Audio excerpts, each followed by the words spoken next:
Zee Marathi वाहिनीवर नवीन मालिका प्रेक्षकांच्या भेटीला येणार आहेत. त्याची घोषणा काही दिवसांपूर्वी करण्यात आली. दीप ज्योती आणि सनई चौघडे अशी या मालिकांची नावं आहेत. त्यामुळे आता या मालिका कधी सुरू होणार आणि कोणत्या मालिका बंद होणार हे पाहण्यासाठी प्रेक्षकांची उत्सुकता शिगेला पोहोचली आहे.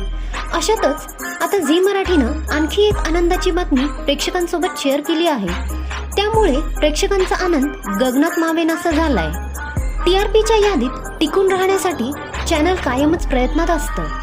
सध्या झी मराठी आणि स्टार प्रवाह या दोन्ही वाहिन्यांमध्ये तगडी स्पर्धा सुरू आहे. झी मराठीच्या मालिकांचा TRP स्टार प्रवाहाच्या मालिकांपेक्षा जास्त आहे. आता झी मराठीनं जुन्या मालिका पुन्हा प्रसारित करण्याचा निर्णय घेतला आहे. सर्वांची आवडती माझी तुझी रेशीमगाठ ही मालिका पुन्हा प्रसारित होणार आहे. सोशल मीडियावर पोस्ट शेअर करत झी मराठीनं प्रेक्षकांसोबत आनंदाची बातमी शेअर केली.